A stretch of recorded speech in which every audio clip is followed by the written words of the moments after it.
Okay, we're now recording. And also, I'll just welcome all of you. I'd like to welcome our presenter Jefferson as well. I know that this has been definitely a busy time for everyone involved. It's been a very emotional time, and I think it's great that we can come together and really learn and listen and share. And so I'm grateful that Jefferson, you're able to join us today. I did have the pleasure a couple of years ago of hearing Jefferson speak at the Global PR Summit. I know that he presents as well in different arenas, and so that was my pleasure. It was a really great presentation, and so I know that you're all going to find this presentation useful as well.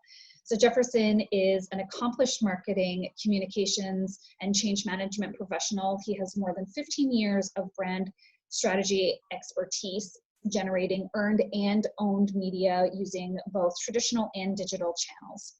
In the diversity, equity, inclusion space, Jefferson was instrumental in the creation of the Diversity, Inclusion, Anti-Racism Action Team at the Ontario Science Centre, and he represents the Centre on the DEI Committee with the Canadian Association of Science Centres. Jefferson has delivered numerous presentations, as I mentioned, I got to go to one of them, and keynote addresses about the importance of DEI, including a presentation at the inaugural IDEA, which is Inclusivity, Diversity, and Equity in Advertising Summit for the Institute of Communications Agencies, and Woke Marketing Rainbow Edition for Pride at Work Canada. Jefferson earned a Bachelor of Applied Science degree in Chemical Engineering from the University of Waterloo, a Public Relations Honors Certificate from Humber College, and is a Change Management Leadership and Inclusion graduate from Centennial College and the Canadian Centre for Diversity and Inclusion, and working toward the Canadian Certified Inclusion Professional designation. So that's a lot of that's a lot of background in DEI, and so I'm excited to have him talk to you today. He also is the founder of Breakfast Culture, which is a boutique agency delivering big agency experience. They work at the intersection of marketing communications with diversity, equity, inclusion, and they help organizations achieve strategic goals and to generate revenue on two fronts: externally with strategies that incorporate DEI thinking with what they call woke marketing, and internally by helping organizations and companies cultivate diverse and inclusive workplace cultures where everyone feels that they can perform to the best of their abilities, and resulting in peak performance and improved business results. So thanks very much again, and welcome. I'm going to hand it over to you to get us started. Thank you, Lindsay. Thank you to IABC Toronto for allowing me this platform. And welcome, everyone. Hope that everyone is well and safe today. Just wanted to provide a little note. Please note that I did create this deck prior to the events of June 1st, 2020. So a lot has actually been happening since then, especially in the marketing realm, just to put that out there. So to start us off today, I want to talk about representation and why it matters. I'm going to discuss a few examples about the representation of different peoples in popular culture. Let's start with Pose, a television program that brought the trans and QPOC, queer people of color, experiences to mainstream audiences. For me, as a Black gay man who came out in the 1990s, the show was the first time that I felt that I saw myself and my lived experience on television. 911 Lone Star, another television program about a group of firefighters that boasts a high-performing and extremely diverse and inclusive team. That includes a Muslim woman, a Black trans man, a white gay man, a racialized young person with a learning disability, a straight white able-bodied male, just to name a few. Black Panther, a mainstream movie that features a majority Black cast, a Black director, and some badass Black women in extremely powerful roles. What's really unique about this film, it was not about slavery. It wasn't about the civil rights movement, rather. It was a superhero film at the end of the day. It did touch on some very important issues that we're talking about right now. But what's interesting is the film remained the top at the box office for 5 consecutive weeks. And finally, I could go on around images of inclusion and representation under the accessibility umbrella with The Good Doctor or Timmy and Jimmy from South Park. So what's the purpose of all of these pop cultural references? Well, it demonstrates that the issues of diversity, equity, and inclusion and how they resonate in the zeitgeist for people who are often underrepresented. Ultimately, what I hope that you'll take away is that representation matters. Here is a 2017 tweet from Brian Engard. He's a writer, game designer, and feminist that underscores the importance of representation. Again, this was from 2017. There's a generation of girls growing up right now where Wonder Woman is their first superhero, Rey is a Jedi, and the Ghostbusters are women. Pretty phenomenal when you think about it. Also, again, 2017. Here's a personal anecdote. So a friend of mine, Austin, he and his husband have a little girl, Maddie. And earlier, pre-COVID, they wanted to take Maddie to see the new Disney Pixar film, Onward. And Maddie actually said to her dads, you know what, daddies, I don't want to see Onward and all the promotions that we really featured the 2 brothers in the film. And she basically said, there are no girls in it. I don't really want to see it. So today, if people don't see themselves represented in popular culture or in your branding efforts, they'll find themselves represented elsewhere and they'll bring their dollars with them. Excuse me for a second. Pardon me. So before we continue, I want to define some terms that I'll be using today. So I'm going to start with the term or the word diversity. So for the purposes of our conversation, the word diversity means to ensure that the people employed by and engage with your organization are representative of the local or regional populations, including ethnicity, gender, sexual orientation, socioeconomic status, age, physical ability, religion, political beliefs, or more. I could go on. It is important to remember that diversity refers to groups of people. An individual themselves cannot be diverse, but a group of individuals can be. Essentially, diversity is the mix of people in a group, whether that be your stakeholders or your staff, or in the images that you use for your marketing communications. For example, many workforces in Canada are indeed extremely diverse, meaning there are a wide range of individuals working there. Men, women, Caucasian, Asian, cisgendered, transgender, and more. Unfortunately, many of our management teams and boardrooms in Canada are not that diverse.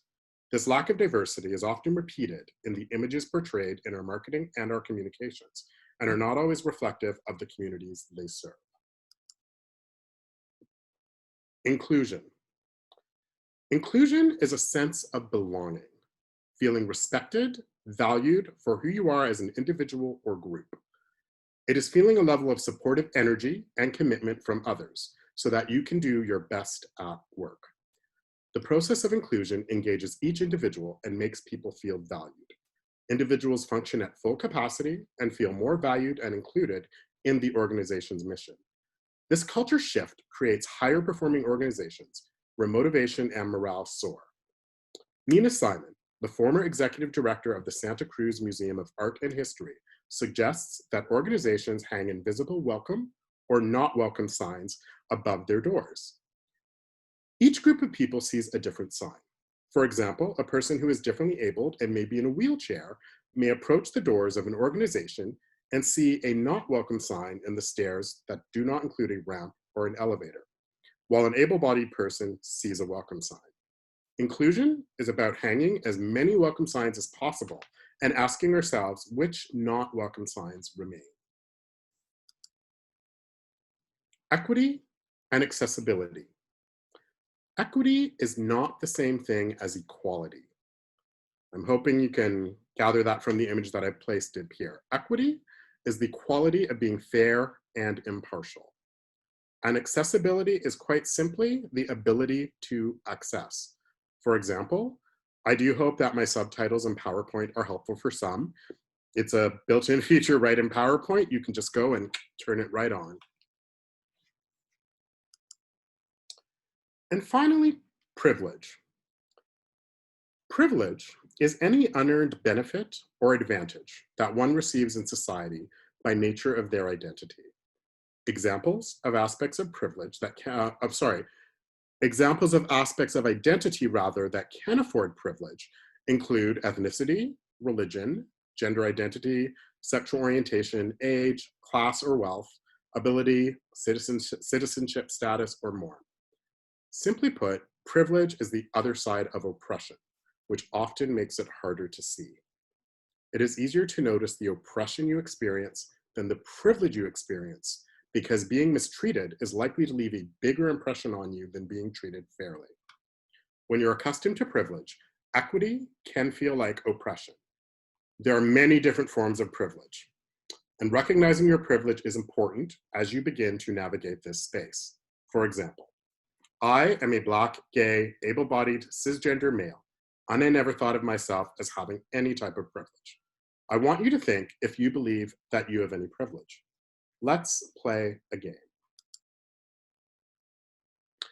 I have listed 7 privileges that are valued here in Canada. Please note, this is not a complete list of privileges, but some of the more common privileges in North America. As I continue on my own journey, I've come to realize that I have lots of privileges. I am male, I am cisgender, I am able-bodied, I have socioeconomic privilege, I was brought up in the Christian faith.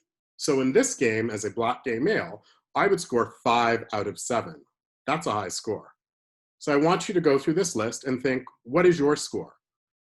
Because again, we all benefit from some form of privilege.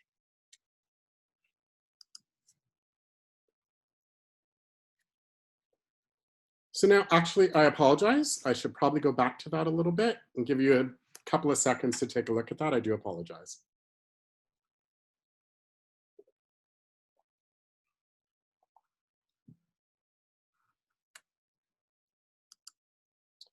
So now let's go on. So now that we're armed with some of the definitions and terminology, let's take a look at the business case for diversity and inclusion. What is the business case for diverse and inclusive marketing, or what we like to call it breakfast culture woke marketing? Now, this is the point in the presentation where I am going to inundate you with facts and figures and numbers.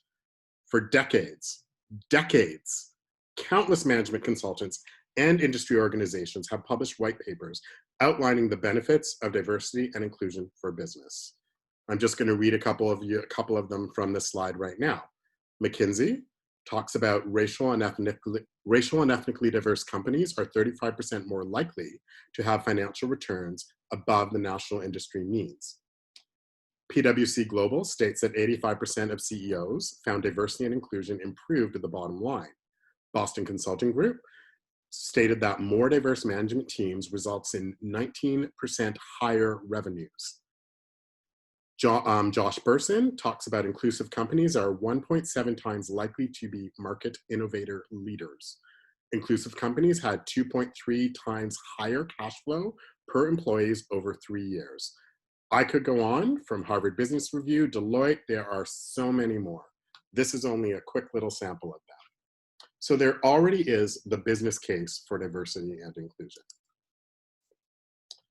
Because we work in public relations, and because I'm a Black person and working in public relations, I thought I would start with this mini documentary from PR Week, What It's Like to Be Black in PR. This was done February 2018. It's about 8 minutes. When I started in PR 20 years ago, there were not a lot of African-American males in the business at all that I observed. There were so many times where I was the first or the only in the room. The only or the first in the room in 2017 is a tough pill to swallow.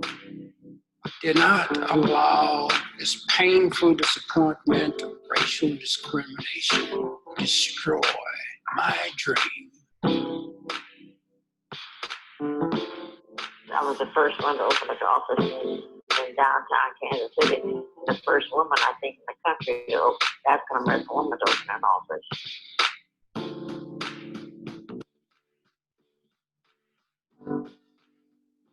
When you think about all of the inventions and things that our people have overcome, I mean, like, so baseline is I love being Black. But of course, you do have challenges that you have to work to overcome. The only people who are really talking about and who really understand how big the diversity problem is in PR are the people of color.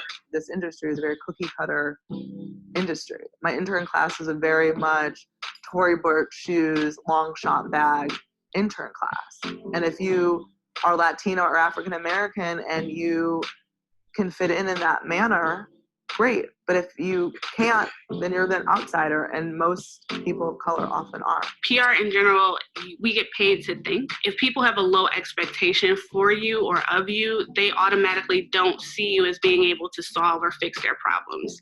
So you may not have as much responsibility either right away, or it may take you a while to, even as you're more senior, to get, maybe client-facing stuff or real work to do. I started off meeting someone who was Black in PR in the very beginning of my career. And then it was almost 15 years later before I met another Black male who was senior enough to really be a mentor to me.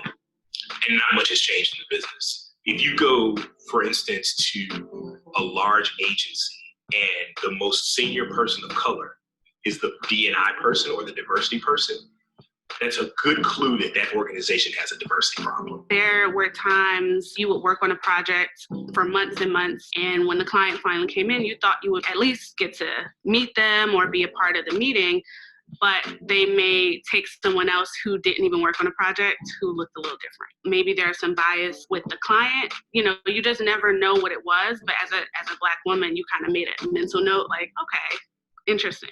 I'm sure other people have told you being in a meeting with, you'll say something, a white man will say the same thing, and everybody's like, oh my God, Chad. Like, that is the best idea we've heard. And you're like, okay. There's so many freaking initiatives out there. At the end of the day, it's about action. Are you implementing programs just to say that you're diverse so that we can have conversations about you winning awards, or you checking the box? Diversity and inclusion initiatives in the PR space are really great at entry level and in some cases middle management, but they're not great at increasing diversity in the leadership ranks. Yeah, we would love not to have diversity quotas. We're not animals, and I hate that you go into a company and you say, well, we're going to hire this many African Americans. From an outsider looking in, it makes it feel like, wow, you really have to implement that? That is actually sad and kind of disgusting in conversation. But when those quotas are developed, it's because it's not happening organically. We don't know what an alternative would be to not having a quota, because the alternative of not having it means that we're not at the table. So at least now with a quota, I have the opportunity to try to be at that table, and now it's up to me.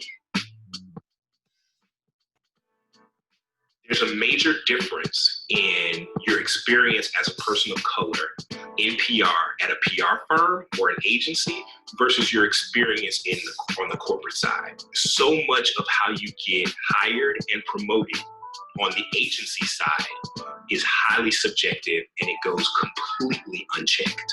Young people of color hear things in their reviews like not client ready or needs polish, right? That type of commentary would never make it in a corporation. I was looking to my left and my right, and a few of my colleagues, they were already managers and they had teams under them at 24 and 25 years old. I have the same experience. We came in at the same time. I have additional education. I have master's degrees. I have certifications. I've studied abroad. And for whatever reason, I'm still not good enough. In many of these big agencies, the first entry point is to enter.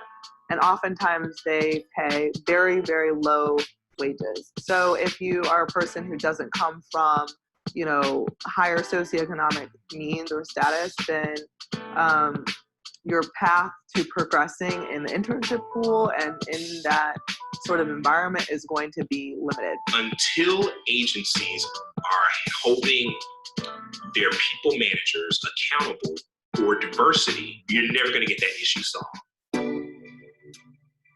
When you see us, even in places like PR Week, we're talking about diversity.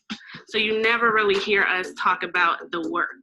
that's why Black people also tend to try and shy away from multicultural projects or working on multicultural brands, because the fear is we don't want to get pigeonholed as the Black thing or the Black project person. But then what happens is that's our core competency. Who else could do that work but us? But we also need to stand up and be visible, because we can work on those general market accounts just like anybody else. The world, the consumer world is changing. The US population is changing. Their population shifts changing all over the world. And if you are at a firm that doesn't have representation from any of those communities, how are you going to serve clients and help clients have conversations and engagement with those communities that is authentic?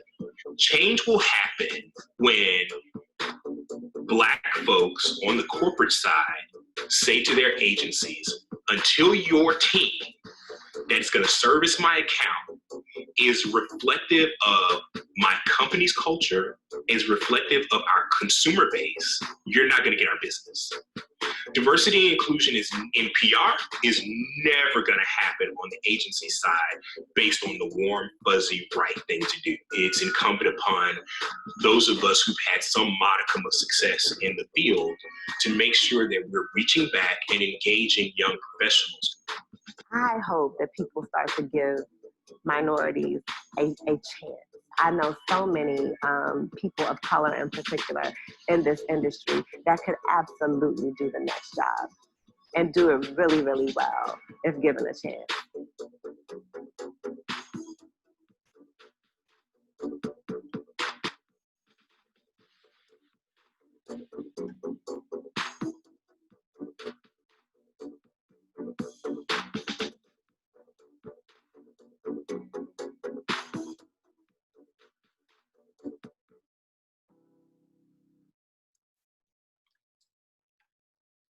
So, first off, who knew there was a museum of public relations? Gotta visit that, right? Anyway, so to continue with diversity and inclusion in public relations, this is an article that Natasha Koikman from NKPR penned in March 2018 for Strategy Magazine.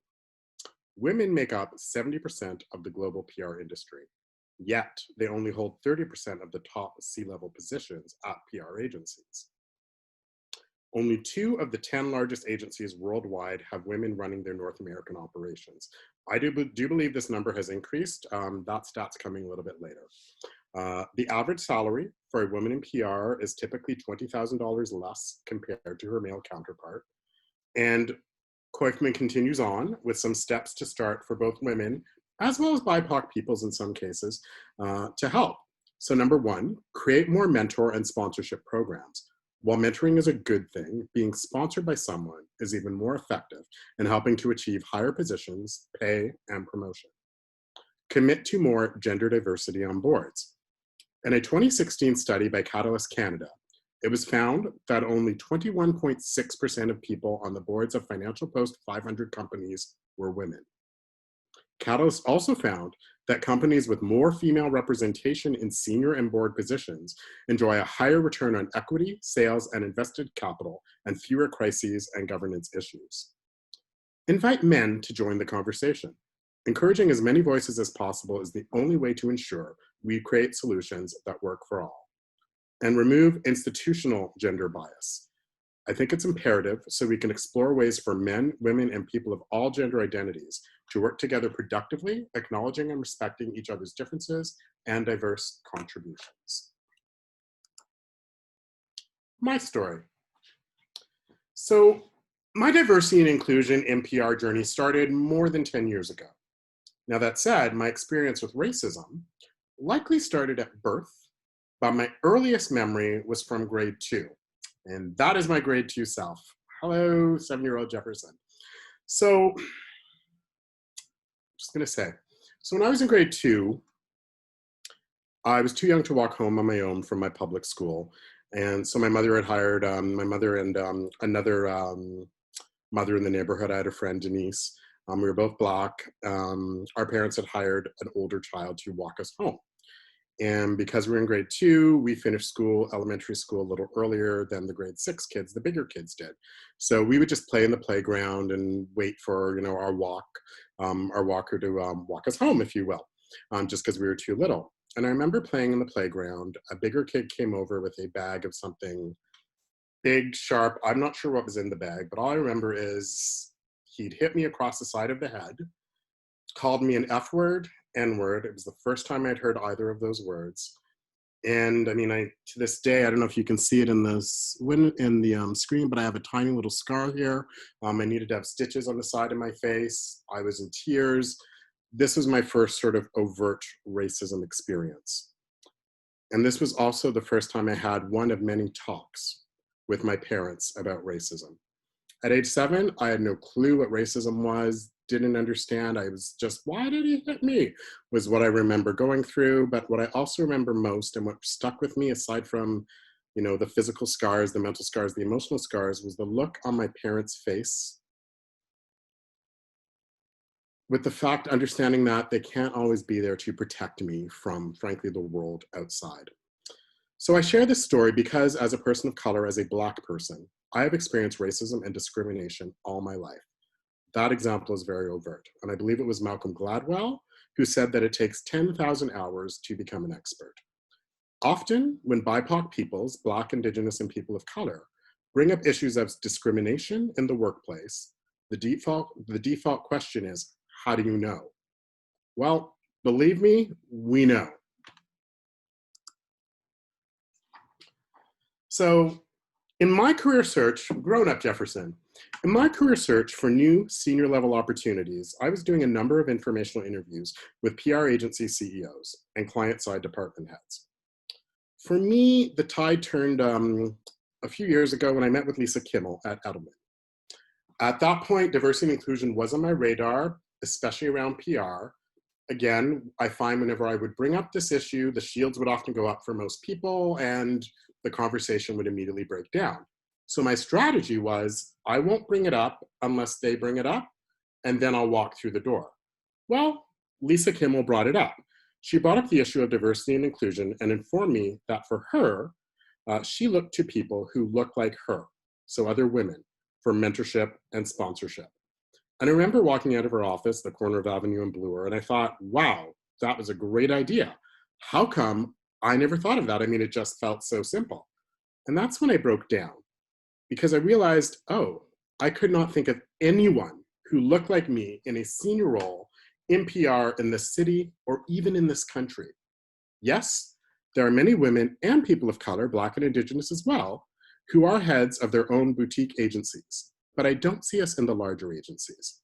And this is why I started to look at the issues of diversity and inclusion in public relations. So I started my D&I research. I started to educate myself about this issue, especially as it relates to public relations, marketing, and communications, hence my consultancy, Breakfast Culture. Here comes the plug. I'm still trying to work with IABC, CPRS, or the Canadian PR Council to work on the data collection piece, which is crucial to help move this pendulum forward. I am a textbook example of what it is like to be Black in PR. Here's another example. I used to sit on the senior management team of another PR firm, and I also sat on the senior management team when I was on the client side. In both cases, I was not afforded the title or the salary. Through my research, one of the things I noticed was that what's very common for women and for people of color, I'm including Black and Indigenous as well, is we don't often ask. For example, on the client side, I reported into the Director of Marketing and Communications. My title was Communications Manager. In this organization, they were all directors. There was a VP, the president, and then the owner of the company. So we used to have Wednesday morning meetings. I was the only manager who was brought to the table at the senior management table for these Wednesday morning meetings. And I remember because my boss, she was phenomenal. She was very supportive. She fully understood the marketing and advertising pieces.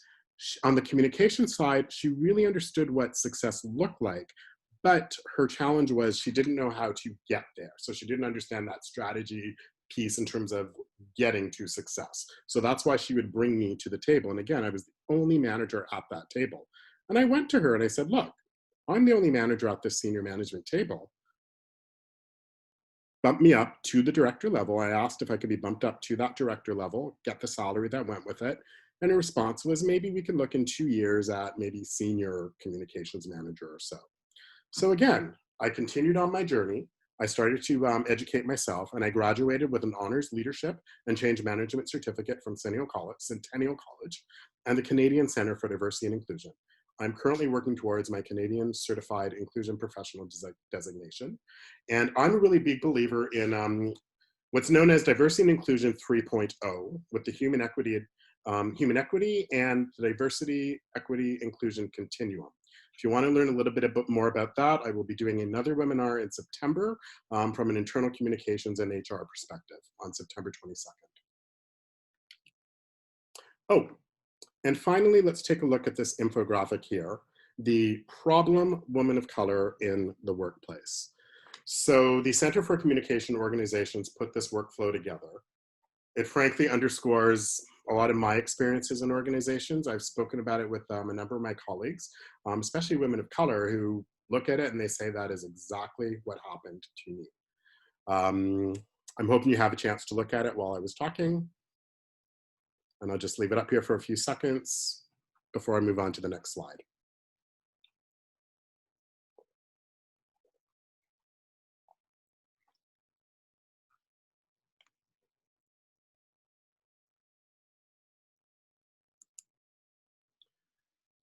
So now let's take a look at diversity and inclusion in public relations specifically. Angela Chick-Care reports on diversity and inclusion in PR in the United States in this Harvard Business Review article from 2018. Once again, shameless plug, Breakfast Culture is looking to partner with an organization in Canada, for example, IABC, CPRS, or the Canadian Public Relations Council to obtain Canadian statistics. Chick-Care reports that racial and gender representation in the industry remains skewed. The US Bureau of Labor Statistics reports the ethnic makeup of the PR industry in the US is about 88% Caucasian, 8.3% African American, 2.6% Asian American, and 5.7% Hispanic American. The 2015 Holmes report found that while women make up 70% of those employed in the US PR industry, they only make up about 30% of agency C-suite executives. Some progress has been made at advancing women to leadership roles and board positions. The pay gap between men and women in public relations is about $6,000 on average. The pay gap between Caucasians and people of color is even wider, at an average of $9,000 a year. Change is coming. Clients are mandating more diversity and inclusion on their accounts. Today, many RFPs require organizations to demonstrate the effectiveness of their D&I initiatives. For example, in September 2017, after HP conducted a one-year media audit of its agency partners, their CEO, Antonio Lucho, publicly admonished Edelman, ranked as the top public relations agency in the world for lacking racial diversity and inclusion. Some leading agencies have made changes. For example, Barry Rafferty of Ketchum was appointed the first woman global CEO among the top 10 PR agencies. Edelman made Lisa Ross, who is Black, president of the company's Washington, D.C. office, and Edelman Canada's Lisa Kimmel is spearheading Edelman's global gender parity initiative. WPP, the parent of Burson Marsteller and Cohn & Wolfe, named Donna Imperido as the CEO of the merged agencies Burson, Cohn & Wolfe. Chick-Care interviewed 18 CEOs from firms in the top 100 global PR agencies about diversity and inclusion. First, their makeup. 13 were men, 5 were women, 17 were white, and 1 was Latino. Second, there wasn't a consensus on the meanings of diversity and inclusion. 4 of the respondents defined diversity to specifically include gender equality, while 9 defined it to include only race and ethnicity. Half said that the LGBTQ+ communities were part of their inclusion efforts. 4 of the CEOs surveyed cited that a lack of diverse mentors and role models in senior level positions, which they believe contributes to the problem. Only a few mentioned other issues related to inclusion, such as age discrimination, accommodating people with disabilities, and addressing socioeconomic disparities in the workplace. A lack of inclusion can sometimes be seen in employee surveys. E3 Task Force, a group made up of US-based PR agency professionals across 5 major US cities found that 87% of Caucasian employees felt they had a clear path for advancement, while 53% of people of color respondents indicated that they did not. Another survey of minority PR professionals in the US found that 4 in 10 believed they had to be more qualified than Caucasian employees to succeed. In the same study, many cited microaggressions in the workplace as a prevalent issue, especially for African Americans, that undermines an environment of inclusiveness. The E3 Task Force survey reported that employees in PR who don't experience a sense of belonging inevitably leave by the mid-level mark. This finding is consistent with Chick Kara's interview of 18 CEOs who stated that retention of diverse talent was particularly challenging. Most agencies admit they focus on attracting diverse talent, but don't dedicate resources to establishing an inclusive culture to retain this talent. Many agencies have informal mentoring programs in place, but most CEOs acknowledged they need to offer more formal training, mentorships, and sponsorships. Chick Kara's research suggests 5 things PR agencies can do to become more diverse and inclusive, and to better serve their clients. 1, open up recruitment by broadening access to employment and by fostering relationships with schools to build a pipeline of talent. 2, strengthen internal culture by conducting bias training throughout the organization and investing resources in formal onboarding, training, and mentoring with an emphasis on sponsorship of diverse employees. 3, enlist the support of middle management to communicate how team diversity boosts organizational performance. 4, monitor the turnover of diverse staff to make sure they are not leaving at disproportionately higher rates. 5, set inclusion goals and track progress towards them. I completely agree with Chick Kara's recommendations. These are all great examples of transactional change for diversity and inclusion. However, I would say that this represents a good start to a D&I initiative, but more needs to be done for true transformational change for an organization to reach a truly equitable and inclusive organization, or level 5 on the DEI continuum. As companies in the US are investing more in diversity and inclusion, the spotlight is now on PR agencies to keep up. This is a defining moment for firms around the world to ensure their clients understand their audiences and their changing demands. This starts with embedding diversity and inclusion into their own values. In Canada, we're even farther behind than the United States. So again, as I stated, unfortunately, there aren't any Canadian statistics around diversity and inclusion in the PR industry, so I use some US statistics. One more shameless plug. My consultancy, Breakfast Culture, has access to employee engagement software and best practices with our partners at Prompta Consulting to conduct an industry survey, and we're looking to partner with IABC, CPRS, or the Canadian PR Council to obtain some Canadian statistics. That said, the Institute of Communication Agencies, or the ICA, did an industry survey of marketing communications agencies a couple of years ago, so I thought I'd share those stats. They've actually just finished another survey that they'll be releasing the results out soon. I suspect, though, it will only be available to member agencies. So let's start at the top with yellow. The Canadian population is undergoing a profound transformation. In the past 20 years, the proportion of Canadians who identify as a visible minority has more than doubled, from 11.6% in 1996 to 22.7% in 2006. Orange. The agency workforce is young. 75% are under the age of 40, 22.7% are over the age of 50. This is a considerably lower proportion than the broader labor market, where workers over 50 account for 35%. The small percentage of employees over 50 suggests that a general culture of casual and systemic ageism exists within the agency sector. Green. 59, there are more women who work in the agency sector than men. 59% female, 38% male, 2% other. Sexual orientation, purple, sexual orientation. 86% identify as heterosexual, 5% as asexual, and 5% as gay or lesbian. The seemingly high number of respondents identifying as asexual may or may not be an anomaly, and it indicates further research is needed to understand sexual orientation within the agency workforce as it relates to Canadian norms.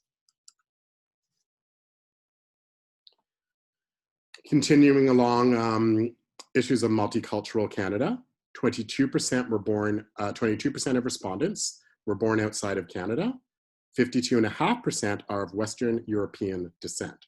So despite the rapidly changing mix in the Canadian population, the majority of agency employees are of Western European descent.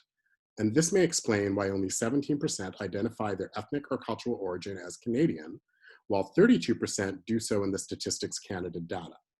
In the true spirit of Multicultural Canada, the remaining 30% of agency employees boast 127 different ethnic origins.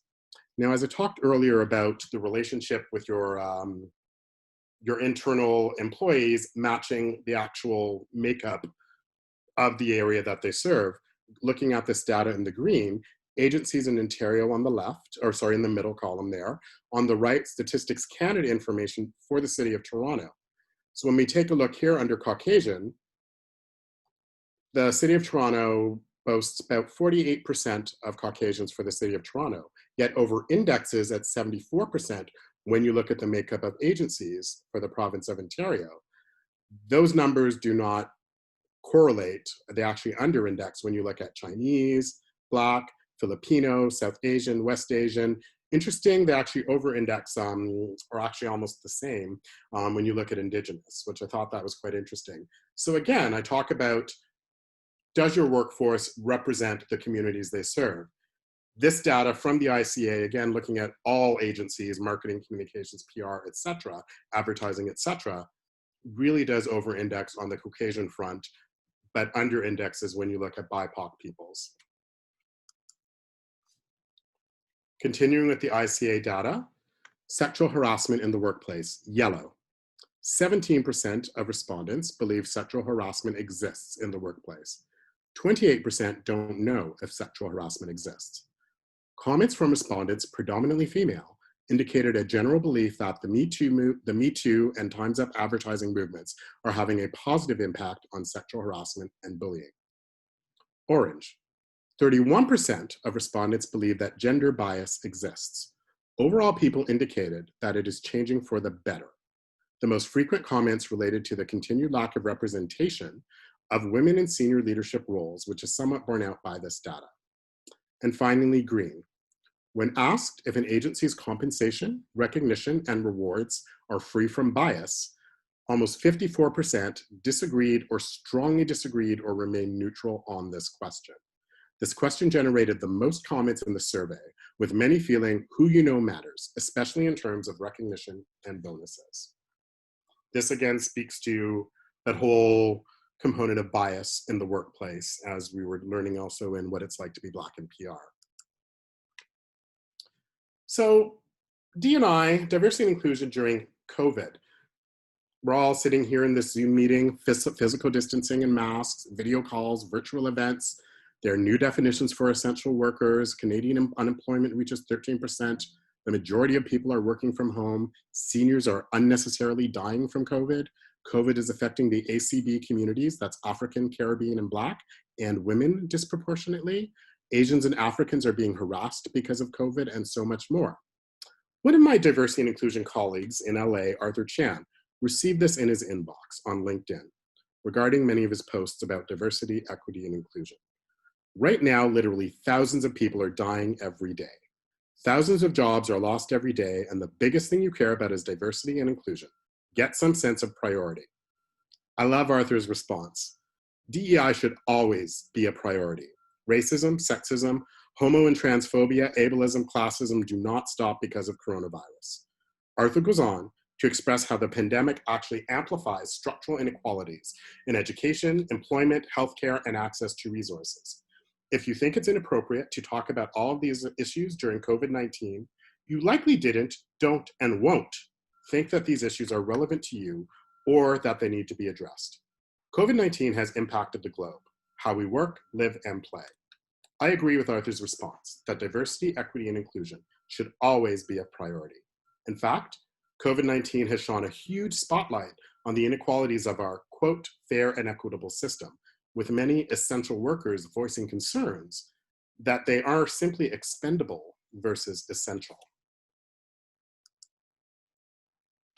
Let's revisit the privilege game with a COVID-19 lens. I have listed 8 privileges during a time of COVID-19. Again, privilege is unearned access to social power based on membership in a dominant social group. We all have some form of privilege.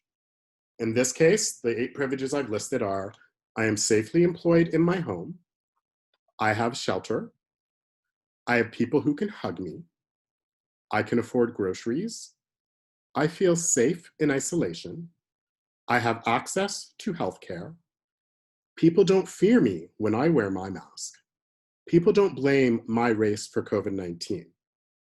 So at this point, I just want to make sure, does everyone understand or have any questions rather about these 8 types of COVID privileges, if you will? If you do have any questions, please let me know now and I can address them, and then we'll talk about the score. Thanks, Jefferson. So if anyone has any questions about this or would like clarification, please go ahead and type into the chat now or into the Q&A function within Zoom, and that's just at the bottom of your screen if you're on desktop. So I'll just give you a couple of minutes in case you're furiously typing away. Lindsay, while that's happening, I'm just going to refill my water. Back in a second. Fantastic.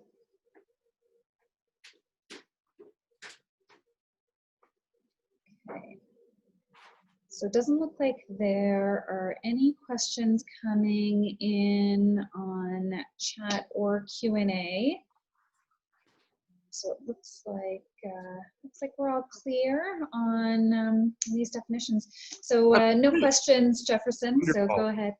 So to continue on, so in this game, for example, my score now, my privilege score is now 4 out of 8.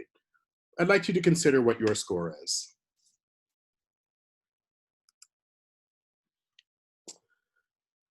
So I remember my first diversity and inclusion conference. It was May 2018 when Ryerson University brought the US-based White Privilege Conference to Canada.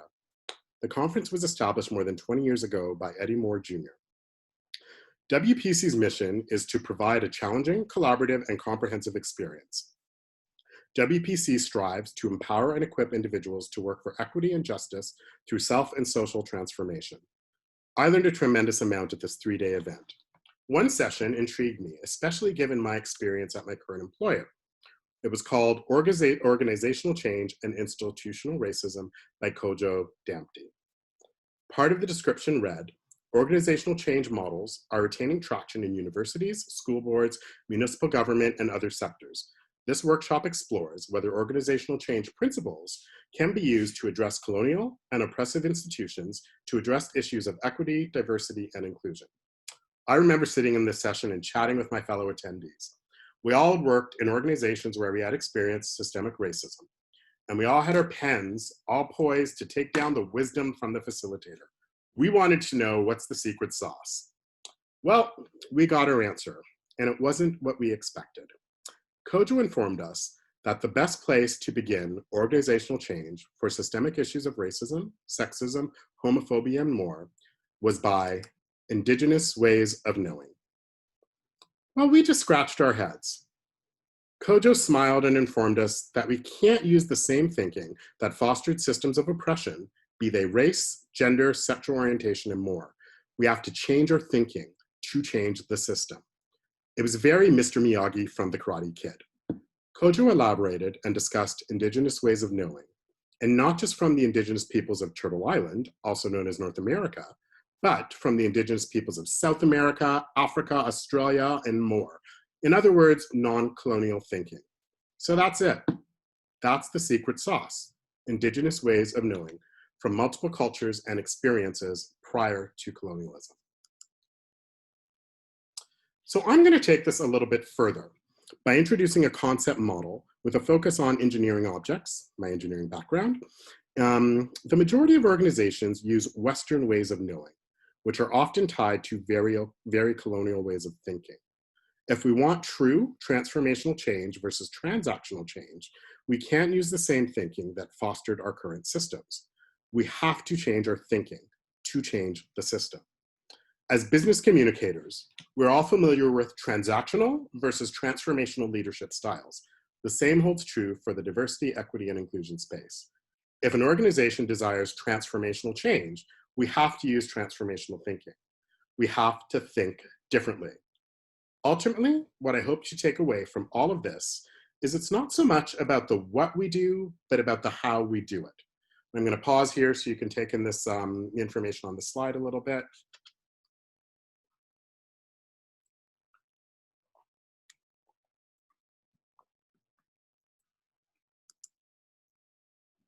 So it's time for real change. Transformative versus transactional change. Well, what's the difference? Most often with diversity and inclusion programs, organizations typically introduce one-day bias training or privilege training. They might do an inclusion cafe, like get together, learn about each other's cultures. I mean, these are really great ideas and they can be quite useful and they're often very well received. However, these transactional change initiatives are one-off programs that they address the symptoms for a short while, but they do not address the root cause like a transformative change program would. According to most studies, what inevitably happens is the organization falls back into old patterns again. For D&I programs to truly succeed, organizations need a healthy mix of transformative change initiatives with transactional change programs.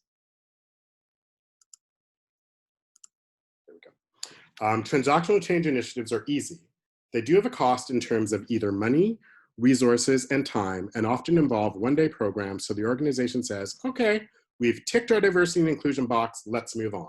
This is why I like to quote James Baldwin here, I can't believe what you say because I see what you do. Transformative change initiatives are frankly harder and must involve more work. They too have a cost in terms of money, resources, and time. However, this cost is ongoing. For true transformative change, two things must occur, policy and data. Or what I like to say is walk your talk. Organizations must create policies to promote diversity and inclusion, and they must begin with data to have a benchmark to both measure success and see where any improvements can be made. The three key elements that we need to focus on here include accountability, i.e. someone is in charge, and it's not just done by the side of your desk, KPIs, key performance indicators, i.e. measurement, as well as resources, both human and financial. Jefferson, yes. There's a request to see the previous slide for just a few more moments. Oh, okay. To be honest, I believe the one before this. This one? I believe so, yes. If that's not the right one, then please let us know. Thanks very much, Jefferson. So I think I'll be brutally honest, Lindsay, I probably have about just over 10 minutes of content left, just to let you know. So I think we'll be running a little bit past 1.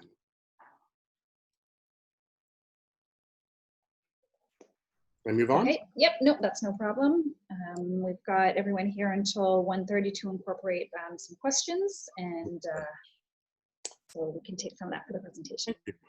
So to go back to the whole component of it's not as much what you do, but how you do it. This clip is from one of my favorite movies, Across the Universe, big fanboy here in terms of popular culture, and it really sort of outlines my point. What do you actually intend to do with your life? Why is it always about what will you do? What will you do? What will he do? Oh my God, what will he do? Do. Why isn't the issue here who I am?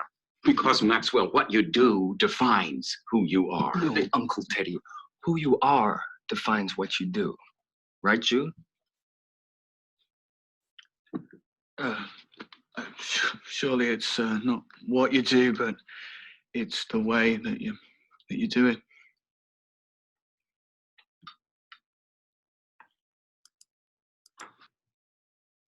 So, why does it matter? Well, brands are being publicly called out. And again, I need to stress that this deck was made prior to June 1st.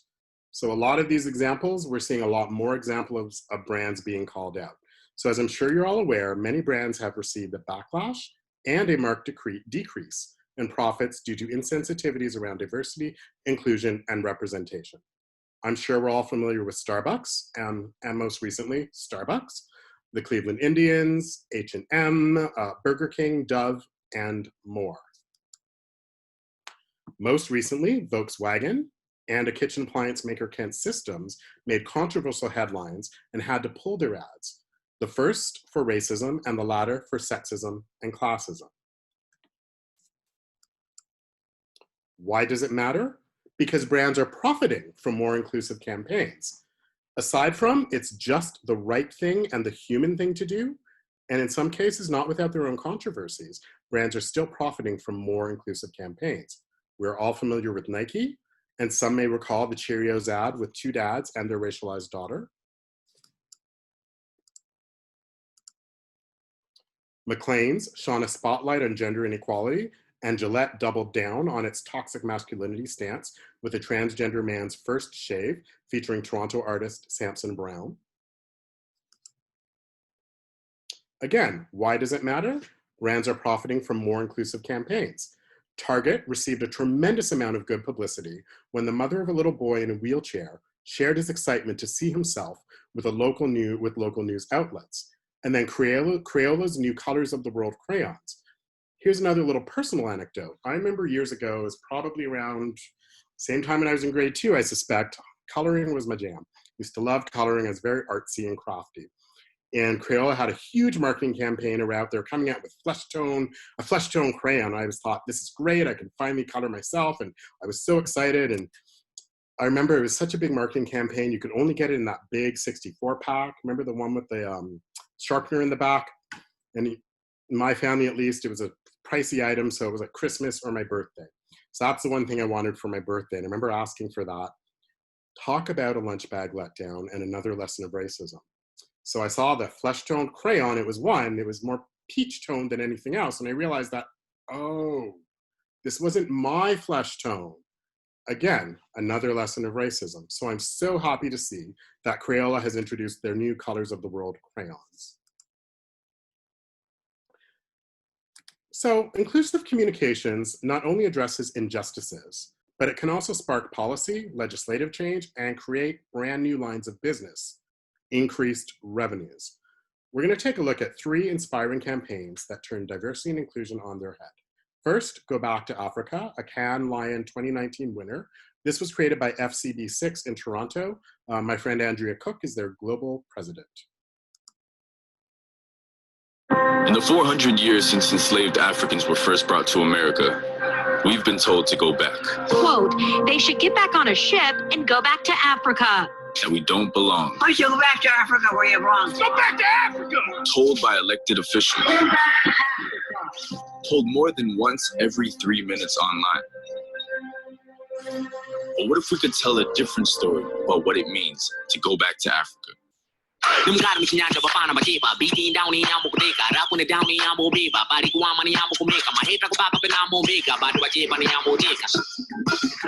is Go Back to Africa, a Pan-African tourism campaign for Black and abroad that hijacks real hate as it happens in real time on Twitter, erases the racist context, and displaces it with a positive vision of Africa through hyper-targeted ads for each of Africa's 54 countries. But we had another problem. For Black people to want to go to Africa, we need to be able to see ourselves there. And most of the people who appear in mainstream travel imagery are white. So we developed an algorithm that pulls hundreds of thousands of travel images from Twitter, Facebook, and Instagram, uses Google Vision AI to find the ones likely to contain Black travelers, analyzes and tags the content, gobacktoafrica.com. A first-of-its-kind, socially sourced content platform of aspirational Black travel, from Algeria to Zimbabwe. This platform also becomes the foundation for a programmatic influencer marketing campaign. So if one of our millennial targets likes cuisine, adventure, and wildlife, they get a custom ad designed to help them see themselves there.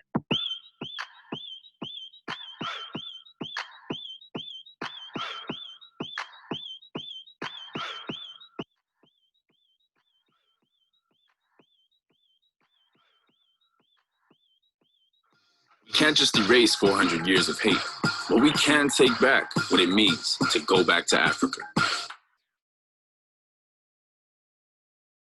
The tampon book. I was shocked to learn that pads, tampons, and other menstrual products are taxed as luxury goods. I suspect it's because men were making the law. Right, Mr. President. Men made the tax laws. 50 years ago, German lawmakers, who were all men, decided to tax feminine hygiene essentials like tampons with the highest rate of 19%, but things like caviar, oil paintings, or truffles with only 7%. So tampons are the real luxury? Menstruation is luxury? Breaking the law wasn't an option for the Female Company, an online shop for feminine hygiene products. So how could we sell tampons for 7% instead of 19%? We outsmarted the law with the law itself by selling tampons packaged as a book, because books are also only taxed with 7%. Hello to the Tampon Book, a book that is a packaging for tampons to save taxes. A book that is a provocative message of existing gender inequality in our tax system, filled with 15 tampons and 40 pages of explicit content about your period that is still treated as something to be embarrassed of.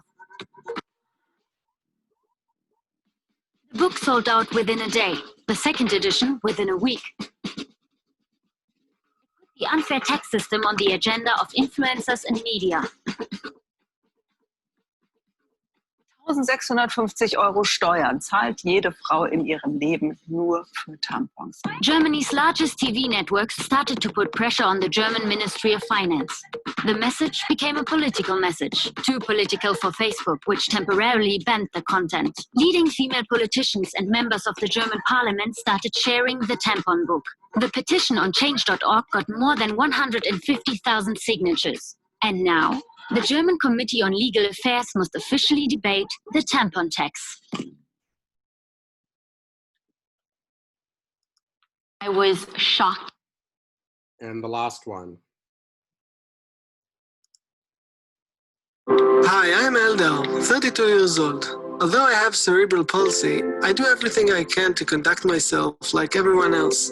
But in my own home, of all places, I'm surrounded with furniture crying out, cripple. I'd like to sit on a regular sofa without being afraid I won't be able to get up, to open a regular closet, or even to turn on a regular lamp. 1 in every 10 people in Israel is a disabled person. The IKEA Design Vision gave birth to the Disables Project. Smart hacks making IKEA's best-selling items accessible. The project was created in collaboration with 2 NGOs, Mealbot and Access Israel, and started off in the IKEA store with a hackathon of product engineers and disabled people that enabled better understanding of their needs. In the end of the developing process, 13 new products were born, each solving a different accessibility issue, such as sofa elevating legs for easier ascending, lamp button enlargement, special handles for PAX closets, and more. The new products are presented in the world's first accessible living spaces in the IKEA stores. The new models are available for download from the project's website, disables.com, and 3D printing anywhere in the world. So that Eldar, Dina, Pavel, Yinbal, Moshe, Daniel, and Liel can also feel comfortable in their own homes like everybody else. Now they should come up with products that assemble themselves. So we're on the home stretch now, probably about 5 minutes left. I'm hoping that some of you are thinking, hey, Jefferson, I'm ready to start, but where do I begin? Well, I can tell you that a lot of this work has been done for us already, or you can give me a call at Breakfast Culture. So after reviewing your organization's internal policies and collecting some data so that you know where there are gaps that need to be filled, and so you can benchmark your efforts, following are some great and free resources to begin your D&I journey. Again, if you are following along on Twitter or LinkedIn, I am tweeting these out, so they'll be handy for you to obtain. Under sexism, there's a great online resource that my friend Azadeh founded called STEM Neutral. In it, she advocates for gender equality in STEM, science, technology, engineering, and math. Her website offers many free resources and tools. Here's just one of her many videos that teaches about gender stereotypes and how they develop as early as age 6.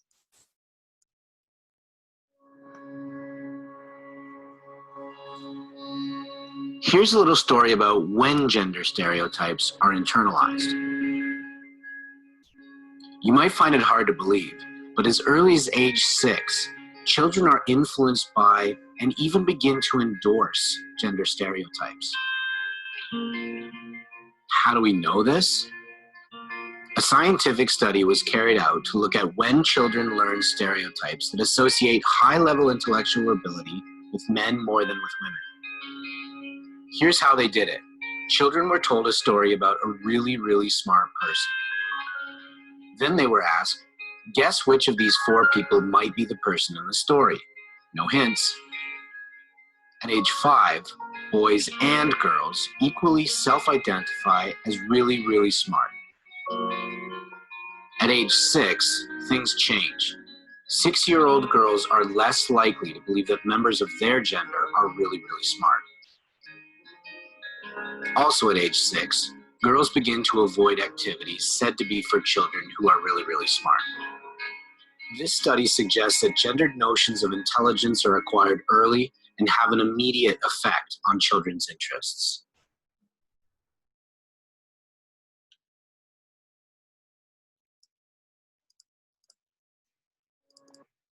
Under racism, the Ontario Human Rights Commission offers a free, interactive online course called Call It Out: Racism, Racial Discrimination, and Human Rights.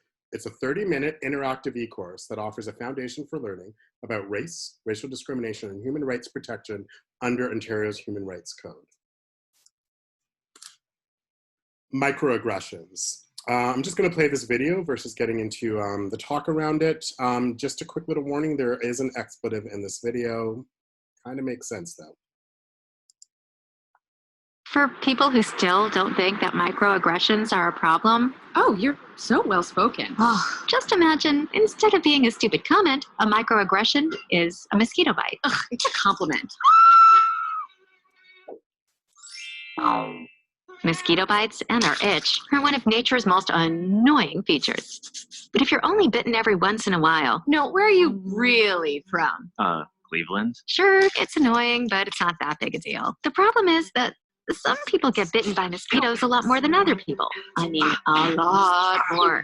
Whether it's on a date. Oh, your English is so good. Excuse me? Going grocery shopping. You know, everything happens for a reason. I'm just buying apples. Commuting to work. So when are you going to have a baby? Watching TV. We have to keep the Redskins name. It's part of our culture and history. Or just walking down the street with your partner. I couldn't even tell you were gay. Mosquitoes seem to pop up everywhere. Do you know John? Can be shopping advice. I have share too. And getting bit by mosquitoes every goddamn day. Can I touch your hair? Multiple times a day. So pretty. Can I touch it? Hair? Please? Can I please? It's fucking annoying. And makes you want to go ballistic on those mosquitoes, which seems like a huge overreaction to people who only get bit every once in a while. It's just a mosquito bite. Who cares? Just another angry black woman. Of course, beyond just being annoying, some mosquitoes carry truly threatening diseases that can mess up your life for years. Astrophysics? Maybe you should try less challenging, Major. Ow, my dreams. And other mosquitoes carry strains that can even kill you. He looked like he was up to trouble, okay? I felt threatened. So next time you think someone's overreacting, just remember, some people experience mosquito bites all the time. You're all so exotic. Wow. And by mosquito bites, we mean microaggressions.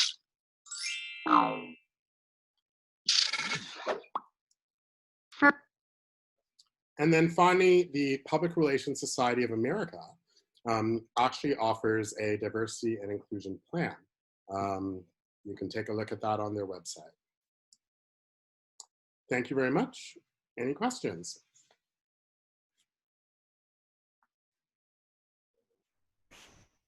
Okay, thanks very much for that. So there are some comments and some questions, a few.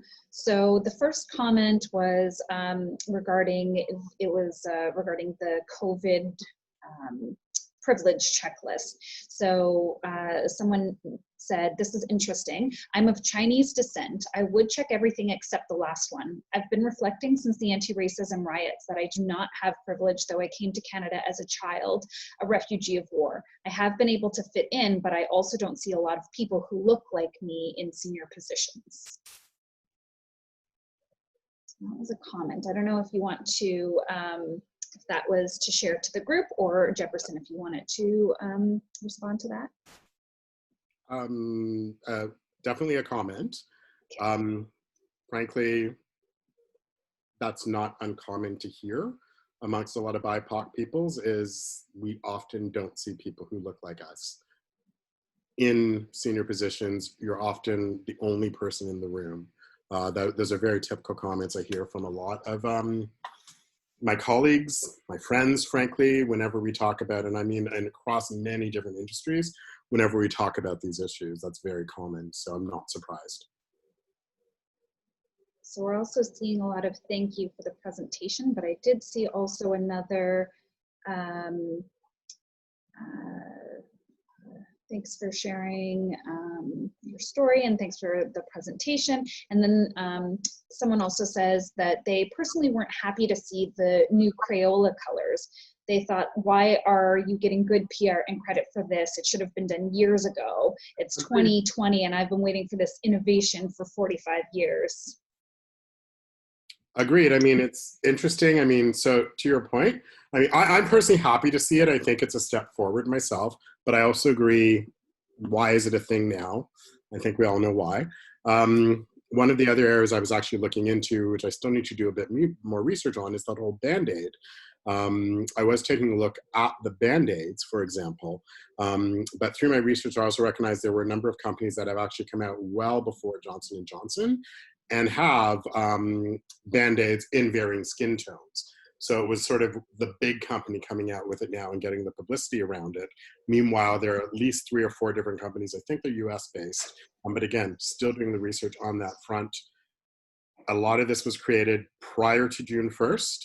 So, I mean, just something as simple as the crayons, which came out after June 1st, you scratch your head. You're thinking, well, why wasn't this done beforehand? And frankly, that's exactly what a lot of people of color, a lot of Black and Indigenous people especially, we've been saying and we've been thinking. And this speaks to, frankly, privilege, in this case, white privilege, if you will, being the dominant group.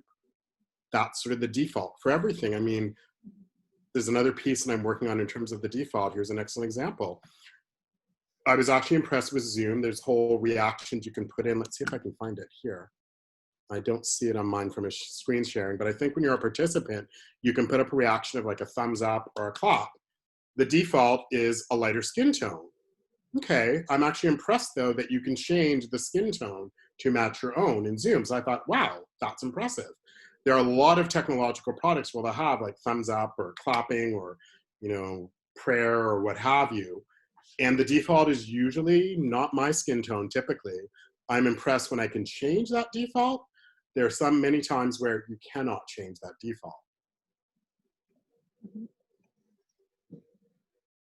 I also have a question, someone just asking if the deck can be shared as a PDF afterward. I know that we are going to be sharing the presentation, so hopefully that, that will help in reviewing. So I can also say, if you take a look here, my Twitter handle, Breakfast Culture 1, a lot of the key slides I'm already sharing out as graphics with a lot of the key points on them. I'm also doing that on Breakfast Culture on LinkedIn. So a lot of this information and even a lot of the videos, that should all be tweeted out, probably finalizing by about 1:30. So if you just take a look at Breakfast Culture 1 right now, you'll find a lot of this information there for you. Okay, now we've got also a lot of thought-provoking questions coming through. So I'll start, the very first one that came in was, so in addition to retaining POC talent, what are some good next steps on D&I? And this one is just related, so I'll say them together. So what's the most impactful thing that an organization can do to create transformative diversity and inclusion policies and to truly create change? The 3 things that I did talk about from that standpoint that I find most D&I programs are missing are typically accountability, that KPI or measurement piece, and then resources, both financial and human. And let's go start with accountability. So in most organizations, again, talking about my own journey, when I think about discrimination, I pretty much experience in the workplace, not everywhere I've worked, but in, I'd say, more than half of the places where I've worked.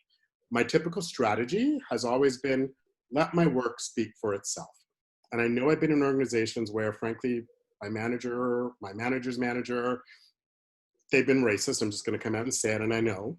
And I will just do my work, keep my head down. I do my work. I'll deliver results. 9 times out of 10, that's what it should be. It's like, oh, that Jefferson, he's delivering. He's getting me results. He's making me money. What barriers exist? Let me remove them so you can do more of that. That's what should happen. It should be about the work, not necessarily about who I am as a person in terms of my ethnicity or what have you. 9 times out of 10, that's what happens. However, it doesn't always happen in a lot of organizations. So when you put in a D&I program, as we talked about earlier, a lot of organizations focus on that hiring portion, bringing people up, but then the culture might not be that inclusive. And a lot of times it sort of either falls on a junior person, usually HR person or what have you, work on D&I, but maybe it's 10% of your work. Do it when you have time on the side of your desk. That speaks to that accountability piece. You need to have a senior person accountable. The organizations that are demonstrating a lot of success, they will have chief diversity officers, VP level, C-suite level people at the top whose sole job is diversity, equity, and inclusion.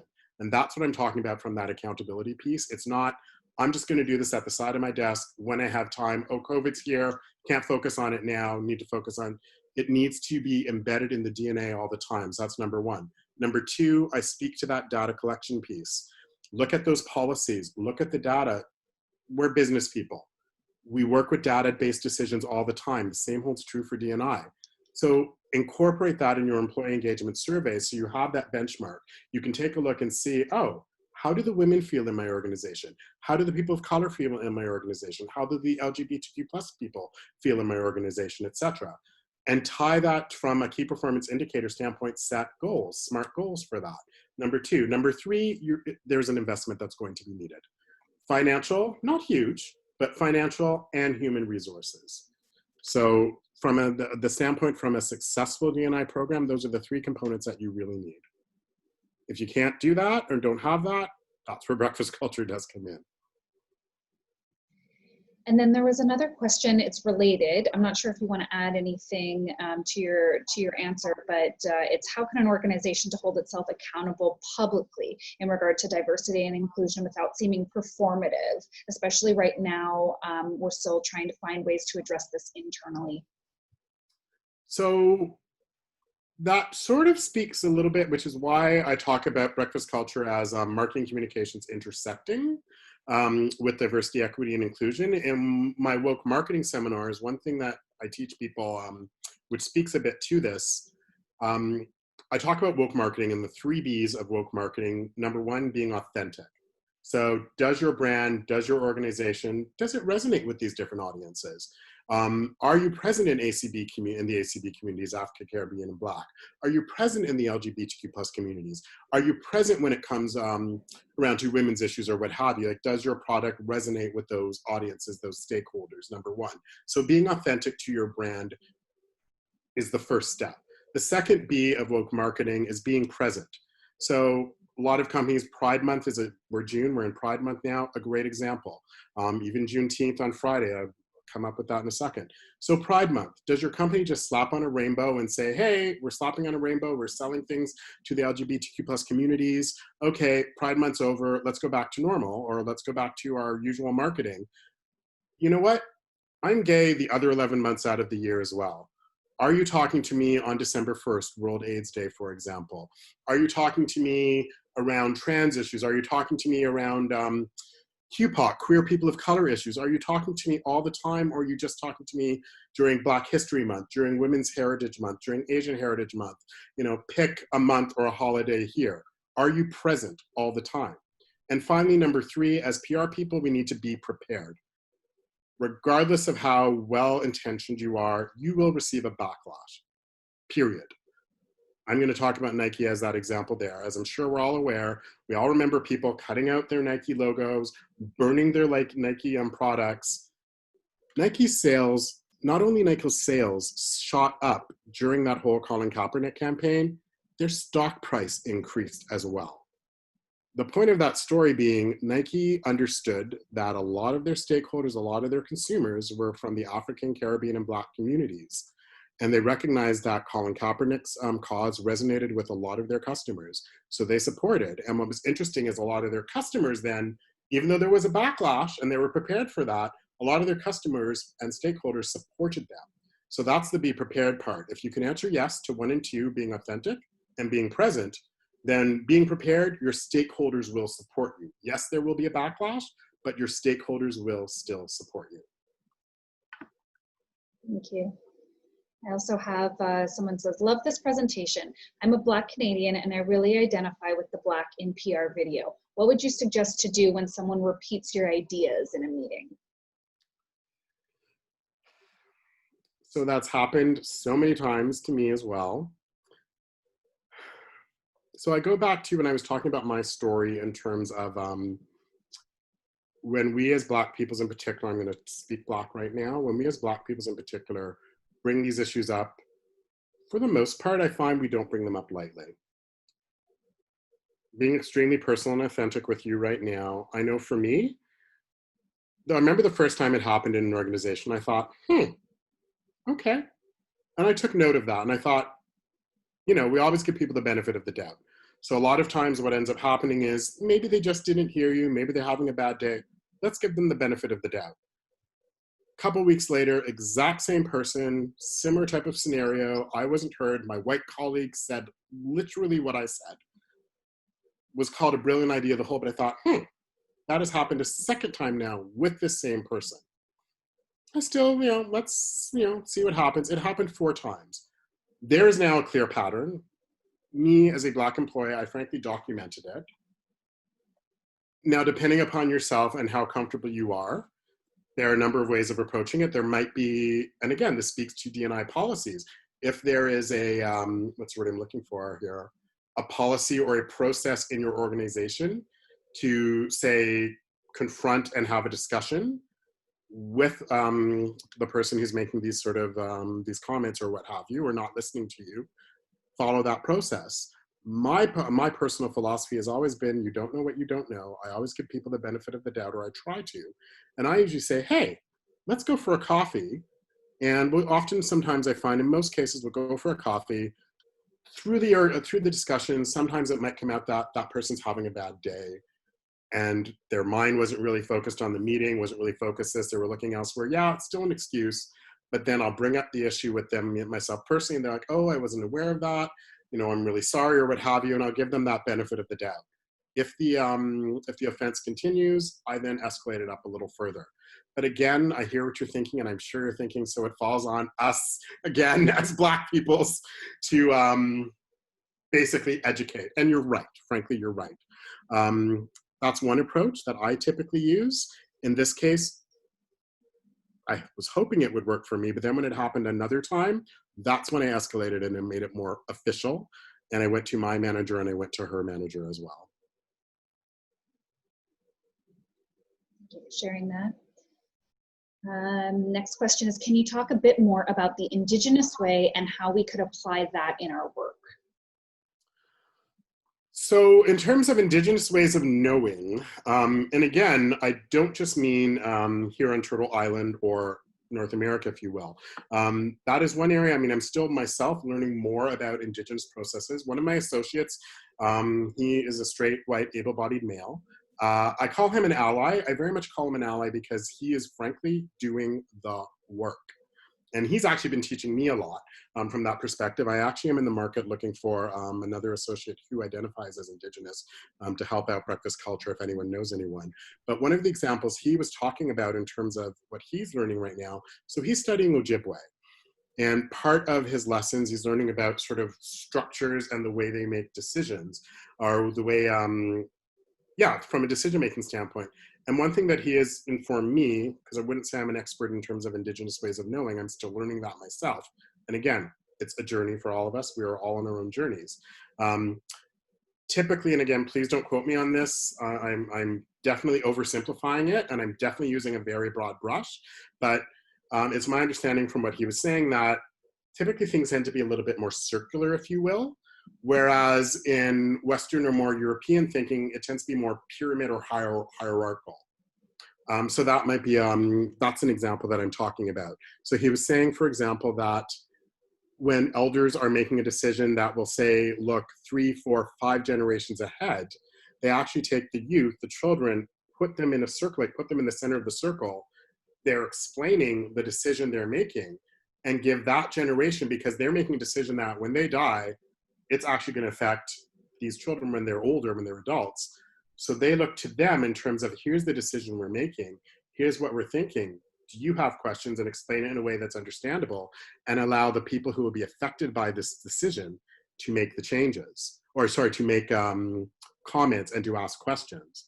Whereas I find a lot of times we don't necessarily do that in a lot of our organizations. We'll make decisions for people without actually consulting them. Here's an example. One organization I worked at that shall remain nameless, I was invited to attend a meeting. I was instructed that I am there strictly to take minutes, take notes. So I was at the meeting. I was the only racialized person in the meeting.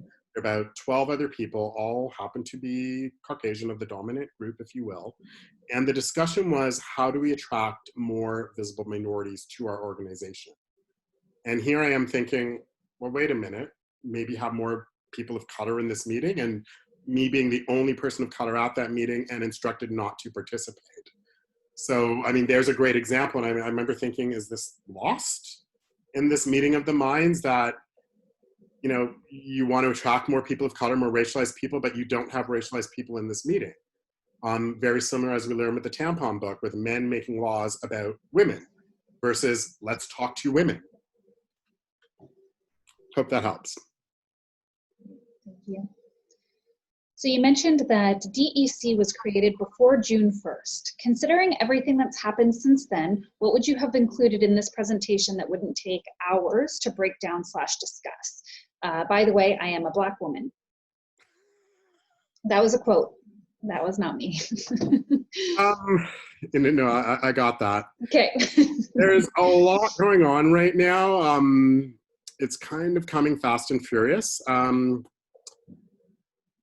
To be completely authentic, for me, May 28th was difficult.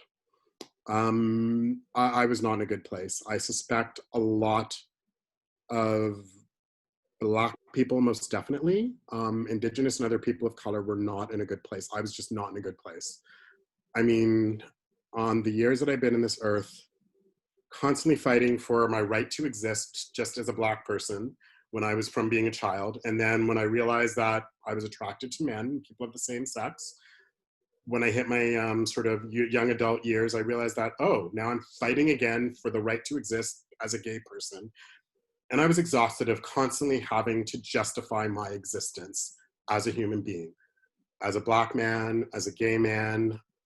Sister, I can speak to you as a Black woman, I'm sure, and as a woman, because this affects women as well, especially women of color, when we look at issues of intersectionality. I was exhausted. And then June 1st, we're taking the scenic route. And then June 1st, when all that photo op business came out, it was just even worse as far as I'm concerned. I had not felt that emotional personally, that angry, scared, fearful. I was actually feeling a little joy and hope the next day, but I'll come there in a minute. I had not felt that emotional since 9/11, quite frankly. And then June 2nd, when in this country, our prime minister and every single leader of our major political parties, federally at least, stood up in the House of Commons and stated that racism exists, that racism is real, systemic racism is real. I was, hallelujah. I never thought in a million years I would live to see that day and witness that day. Because one of the problems when it comes to discussing these types of issues, whether it's around race, whether it's around sexism or what have you, is immediately, I'm not a racist, the shields go up. You know, I'm not a misogynist, I'm not a sexist, the shields will go up or what have you. So we can't even, if we can't name the problem, how on earth are we going to discuss it? So the fact that they named the problem, to me, was a huge step in the right direction. And it was Jagmeet Singh who said, pretty speeches are great, but let's see some real action. Then I was a little disheartened the next day when the premiers of Ontario and Quebec and Stockwell Day basically said, Canada is different and systemic racism and racism doesn't exist here. I wrote another piece about that explained the difference. I talked about my little, well, not that little, about the scar and that overt racism. But then I talked about systemic issues of representation. Case in point, I use my own example. When I moved into grade 7, I was immediately streamed, as all the Black kids were, into basic with 0 testing. My mother knew the system, so she went to the school and said, look, my child is not stupid. Yes, he might have a temper problem. I did. I was picked on. I was a heavyset kid. I got picked on and I would lose my temper. And she's like, I'm working on that with him at home and that's not an issue anymore. But he's not stupid. You make sure to test him. That is an example of institutional racism. Again, taking the scenic route. To go back in terms of what I would talk about differently, the fact that, for example, and I'm still doing some research there, Aunt Jemima is changing. We're looking at Uncle Ben changing. As I said, the Band-Aid's coming out. I would take a look at some of those examples. I'm probably be looking at for some future talks that I'll be doing. But we're seeing so much more where we're looking at, frankly, examples of racist, and I would say we're looking at sexist as well, advertising and messaging that's coming out from a lot of corporations that, well, you know, in the past, just get over it. It's history. I would actually start taking a look at some of those and helping to break that down. I'm dying to see what they're going to come out with from an Aunt Jemima perspective. I mean, let's see, since you're a Black woman, I'm just going to bring it out there, and I love your comment on this. Popeyes chicken. The woman who's basically representing that, I mean, on one hand, there's a part of me that likes it, but on another hand, there's a part of me, it's sort of still that mammy imagery, if you will, but kind of modernized. I'm still doing a bit more research and trying to get a bit more information from that perspective. I'd actually be curious to know your thoughts on that if you find the Popeyes spokesperson, for example, offensive and racist as well. But I take a look at some of the more recent examples that are coming out, and I take a look at what a lot of organizations are doing since, frankly, June 1st in terms of their marketing. Thank you. There's a comment here also that says, thank you for sharing your personal experiences with racism in Canada. They are almost identical to my own, which many people find surprising given our multicultural policies, which I think also you spoke about just now. And that's the part that I find interesting. I mean, it's funny, I was asked to sit on the advisory board with Strategy Magazine, along with a number of other racialized, primarily Black individuals. I know they're looking for someone Indigenous within the marketing spaces, so if anyone knows of anyone, please reach out to me and let me know. I'll let Strategy know. And what I thought was interesting, none of us had met before. None of us had sort of talked about what we were going to say before, but what I thought was interesting, during our introductions, we all talked about how we were usually the only one in the room. We talked about how we'd all hit a glass ceiling, or an ebony ceiling, if you will. And they were trying to understand, and the majority of folk weren't necessarily racialized. There were a few racialized folks, but none were necessarily Black. And I pointed out that amongst the 4 or 5 people you've gathered here who are all in the ACB communities, we've all shared a similar experience. That's not a coincidence at all. That's not a coincidence, and I find that interesting. Mm-hmm. Hence, going back to that data piece. Absolutely. And so I'm just, I see that we're at 1:36, so I would invite those of you who are able to do so to continue to join us. We will, as I mentioned, we are recording, so we'll go through the questions that everyone has asked. And so I encourage you, if you can't stick around right now, you can access this presentation later if we haven't gotten to your question yet. But as I mentioned, please stick around if you can. So here's a great question as well. What are your thoughts about organizations that are publishing statements in support of anti-racism on social media? It varies, depends on the organization. Again, I go back to, I penned another article around this.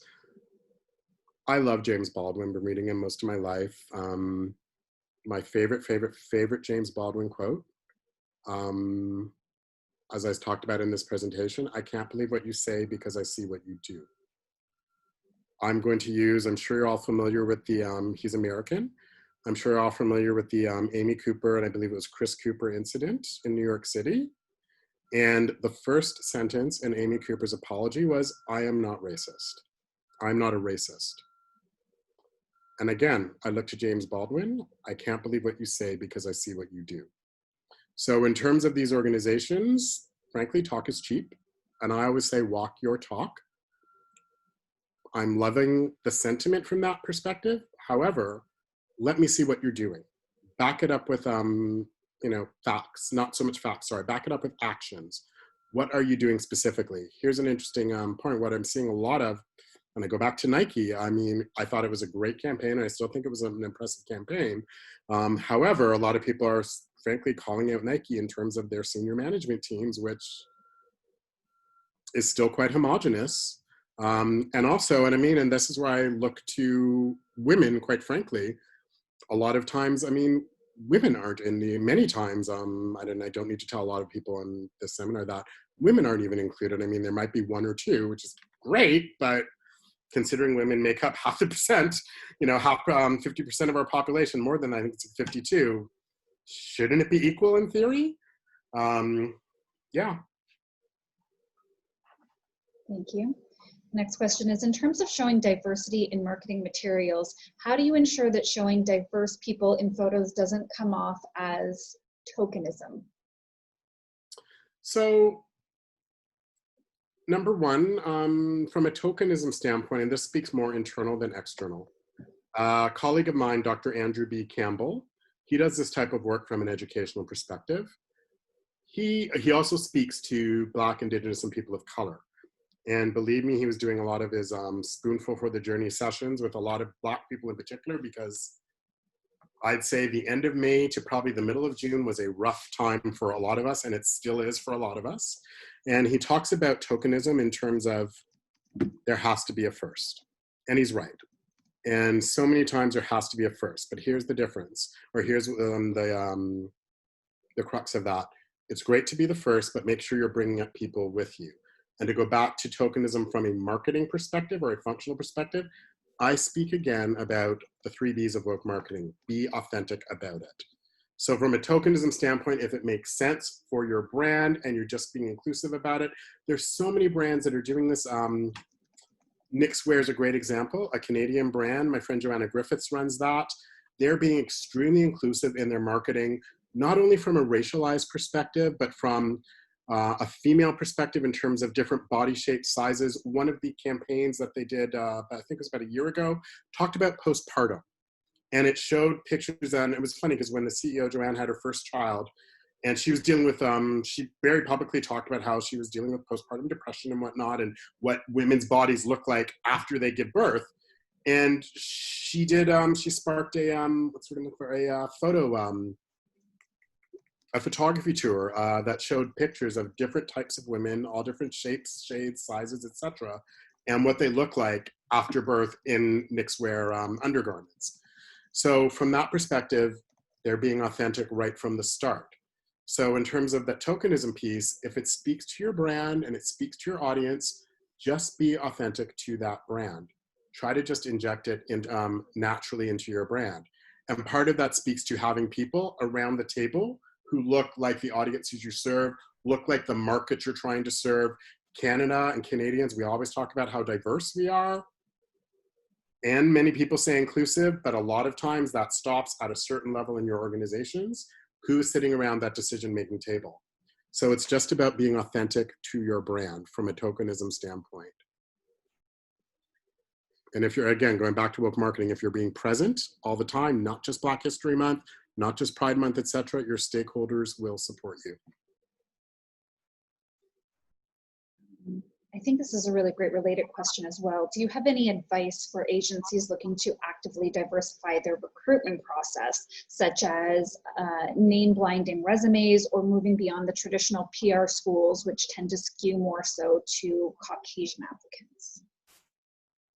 So that's interesting. And again, I go back to that shameless plug data piece. I personally, again, I'd love to see the data for this. I don't have data specifically from a PR standpoint. I'm speaking anecdotally here. So over the past 3 years, I've been invited to a number of classrooms, Centennial at York's PR program, Humber PR's program. I've been a guest lecturer at Ryerson University, more for their fashion and design program versus PR. And I've also delivered the keynote at Humber College about 2 years ago for their incoming PR class. Again, it's anecdotal evidence, I'll admit, but almost all the times in all these classrooms, I see so many different people of color. I see Black, I see Asian, I see South Asian, I see so many different people of color. So personally, I don't think there's an issue with the pipeline in terms of coming in at all. I go back to that, what it's like to be Black in PR. It was my story, something that Lindsay is aware of. I don't know if people in this room is aware of. I'm actually hosting a call, a private call. I've invited a few friends, about a dozen of us. We're Black and we're brown. We work in PR in Canada, the US, and the UK. What I find interesting, out of the group of us, I think one of us in Canada was head of a major PR agency in Canada. The rest of us are all hit a glass ceiling, and we basically left and started our own agencies. And again, I'm talking about people here in Canada, the US, and in the UK. So I really believe that beginning portion in terms of PR schools, I don't think there's an issue in the pipeline. I personally do believe the issue falls around retention and promotion. So in terms of that pipeline, part of it can be, obviously, you're going to the different PR schools or what have you. We look at our networks. A lot of organizations, I've been in companies where I've been told we hire, what do they call them? PLUs. And I said, oh, what's a PLU? And I was told people like us, which, reading between the lines and considering everyone I'd met there, I realized, oh, I'm not a PLU apparently. Didn't get the job, wasn't surprised. So frankly, I go back to that whole issue of when you have more diverse peoples in your organization, suddenly that network will expand. Right now, I can tell you one resource. There is a database that I've been part of that I'm building called #BlackandBrilliant. It is taken off on LinkedIn right now. A number of Black and brilliant people in all walks of life, all different industries, and frankly, it's more English-speaking countries right now. So it's huge in the US, in Canada, and the UK. We're working on a database. I think it's bit.ly Black and Brilliant. If you want to sign up or check that out, that will be coming out as probably a really good resource and a place to start. Looks like I'll be the geographical lead for Canada for it. I'm going to put myself down as the functional lead for marketing as well. But that's an interesting place to start. But just even looking at your networks, if you are the only Black person, say, or BIPOC person within your organization, start tapping your networks as well and bringing people forward. Thank you. So thanks for being so forthcoming and sharing this powerful presentation. Just a follow-up question on something you were discussing. So do you have a list of topical items left out of DEC that are relevant to the conversation? Because the conversation in recent weeks has pushed the discussion of race, diversity, and inclusion forward rapidly. It has. Again, that's why I put up my social media tags here. I put out quite a bit of content around this front. Very active on Twitter, very active on LinkedIn. Breakfast Culture has a newsletter now called, interestingly enough, Secret Sauce. So feel free to sign up for our newsletter to check out our social media feeds, and you'll see quite a bit of content there as well. This is a question that you have touched on. I'm just wondering if there's anything that you wanted to add. So it's just, beside having someone in the C-suite to improve diversity, what other policies could you implement to be accountable? So when I talk about policy, so here's an example. Here's one concrete example. And this is where I talk about systemic issues. Again, in this case, unintentional versus intentional. Because a lot of times when we talk about systemic racism, I mean, it's not like people are sitting around with the white hood saying, this is what we're going to do. Many times it's unintentional policies that people don't realize are discriminating against other peoples. I'm going to use two examples here. The first one is typically, as we all know, the data has demonstrated that women make less than men, period. Racialized people make less than non-racialized people, period. So a lot of times when recruiters are asked questions such as, oh, so Jefferson, tell me what you're currently making. If I'm already making less, and I'm telling them a number in terms of what I'm making, and let's say, for argument's sake, most of their BPs say, I'm just throwing out a number here, start at 150K, and I'm only making, say, 90K, it's like, oh, we can probably get this guy for 100, or what have you. So right there, unintentionally, I mean, I understand from that business perspective, you want to get the best talent, you know, the best deal or whatever at a cost or what have you, at the cheapest cost. But right there, you're automatically keeping me down because historically I've already been kept down, versus something as simple as, you know, all our VPs start at 150. Now demonstrate in terms of, you know, we can go as high as 200 or whatever, 150 to 200. Why should we be paying you 200 or what have you based on your experience?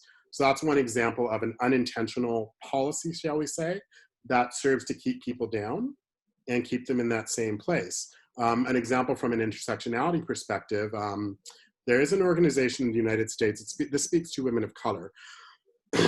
Excuse me, I think it was the mid-1900s when, so they had a policy, it was a manufacturing company. They had the front office, the office space, office work, and then the back office, it was warehouse work.